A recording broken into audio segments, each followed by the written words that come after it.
I hope happily ever after anyway. But to conclude, I can say, what I can say is like this.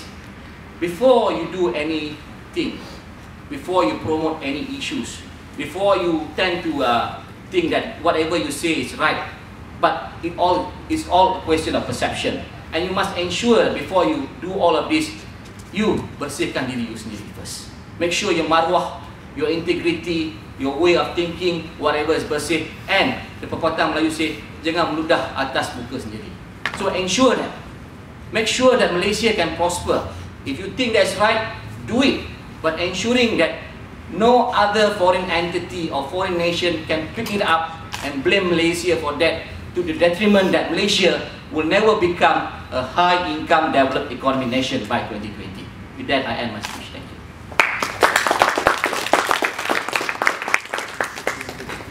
Guys, any questions? Tadi kita boleh pergi perhimpunan.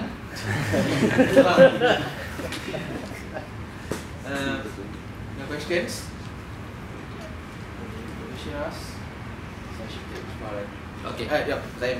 Yes. Yeah. Sorry. No problem. I keep up asking all the questions. You present a very, if I can say, this is a free space, right? Very pro-government perspective. You presented a government-led change, as opposed to what I would say, a riot-led change, or something from the grassroots. Instead, you have this idea that the government should be leading the way in terms of all this. And I find that there is only the positive aspect of the government, but nothing mentioned about the flaws and the deficiency of the government. I mean, I respect that you said the Rukun Negara, which I 100% uphold, 100%, which I respect freedom. But Malaysia is not all that, nice and dandy. I mean, surely you want to touch on the challenges that we face as a nation and the problems that we face as a nation. For example, just now was brought the brain drain issue, global leadership, and I on the global two issues, the question is a comment on the negative aspects of globalization. For example, brain drain. The other one is global leadership. Prime Minister Najib launched the global movement of moderates, GMM. This is actually a form of global leadership. I don't know if anybody actually tried to do this. GMM. He goes around the world and he says Malaysia is a moderate country. But then in our own country, when extremist groups, for example, I'm saying all sides, but Hindraf, Perkasa, when they do this, he's very, he doesn't come out strongly and condemn them. And there is evidence of this in the past. There's silence on his part. He just says that we're moderate, but he's not doing enough. You want to comment on that? The issue of lack of global leadership in Malaysia, probably some form of hypocrisy on that sense. Before I take a question, Raj would like to interject or something like that. Salam sejahtera again to all. Just to comment, it's very ironic that you spoke about the Rukun Negara, because just a couple of weeks ago I was rereading my old books and by Ghazali Shafi'i, the architect of the Rukun Negara, and it's basically a very interesting book that was published in 1984. We selected speeches, and the purpose of which we have our Rukun Negara. I think the Rukun Negara is very relevant to form semangat nasionalisme di antara rakyat Malaysia. At that point of time, it is still very relevant today. But the Rukun Negara was formed, why? Because we had issues of racial segregation among our society in Malaysia. And it has done a fantastic job to harmonize Malaysians. Now we are facing another disruptive technology, being communication and the internet. It exports values, ingrains our thoughts subconsciously, whether knowingly or unknowingly. Now the issue is, do we embrace this change in toto?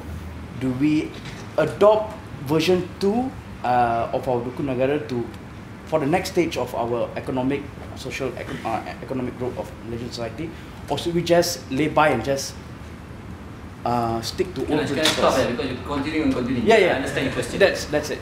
Okay. First, I would like to answer what Raj is saying, whether we change it or whether we still stick on it, that sort of things, because of the impact of globalization and social media. I do agree we need to change it, but changes need to happen not right now. It has to be in progressive steps. But Rukun Negara is a very important enshrine. We have to very important principle. We have to abide by it. And we have also the equation that some people will say, back to your question, the idea of changes. Also back to what David was mentioned, we should be out of the box. We should be having a different paradigm. I do also like to pose a question before I answer our colleague Zain's question. Is that do we ourselves in Malaysia think that we are different? That's my question. Do we think that you are Chinese but you are Malaysian? Or do you think that you are not Malay but you are Malaysian? I ask a question like that. I ask why is the importance, the classical notion of a vernacular school, why it need to be there in Malaysia in the first place? We want to build unity, we want to build progression, but yet there are some Malaysians say, no, we have to abide by it because we are identified by our own culture. You can see Australia, for example, they don't affiliate themselves by race. It's more by religion. Why can't we be the same? We, like Datuk Sri Najib is progressing the idea of Satu Malaysia. We should have that Satu Malaysia. We should avoid this contention that, oh, it's our culture. No, we have to be. Forget about it. If we want change, we have to change from the root changes itself. The root causes is actually we ourselves. Do we think we are Malaysian? Do we think we are Malay? Do we think we are Chinese? Do we think we are Indian? I beg to differ that some of you will think, no, I am a Chinese, I am an Indian, I am a Malay. Back to your question about GMM. Okay, I do agree that what is the idea of I don't agree with what you say that I'm having a pro-government stance. No such thing. I think because of what my lenses is all about. As I earlier on said, it's about your lenses. How do you look? Your perspective of things, how it looks. Of course, in Malaysia, like other countries in the world, there are a lot of problems. But we are good enough to have, let's say, not like in India, for example, making a comparison with India. In India, for example, 100 people owns handphones, but they have to share one toilet. Do we do that in Malaysia? No! India is a democratic nation in the world, the most democratic nation in the world. But what happened? With democracy, we have to ensure that it has to be tandem according to what the government needs to do.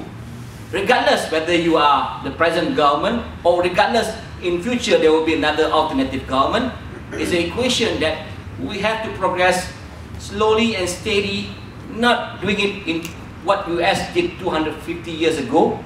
We want to do it 57 years ago. Talking about human rights, okay? Of course there are people saying that, oh, why Malaysia never signed the Universal Declaration of Human Rights of 1948? It's an equation also for us. It's not political and social right yet. It's a question of economic right to ensure the survivability of Malaysian as a whole. That was what happened in the 1970s. And as Raj says, changes come. Now we can look progressive towards that end. And global movements are moderate. What Dr. Sri Najib is trying to pursue is that Malaysia is a country where we as the Malays, for example, or whatever, who are having Islam as their religion, they practice moderation. There's no such thing as extremism. That's connection. Of course, we have Perkasa, we have Sukhoi, we have also Indraf. Okay, they tend to be very right wing of trying to progress their own agenda of their own race. And it's happening also in Malaysia when it comes to vernacular school. The Sukhoi say, no, we should have our own vernacular schools. So, regardless of anything, you're not talking about Perkasa alone. So, Datuk Sri Najib and whoever was before him as the Prime Minister have to look into the equation slow and steady. He has to look at how he's going to do the issue. But for example, what happened in Bersatu, for example. Okay? Not just the Bersatu demonstrators were being apprehended. No, they were not apprehended as such. They were given good facilities, coffee and tea, biscuits after being apprehended. Even Khairi Jamaluddin also had the same liberty of that.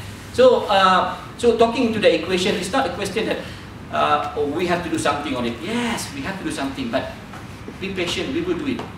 But I don't talk on behalf of the government, although I'm a government officer. But yet my lenses is quite different. Because I believe that whatever the government has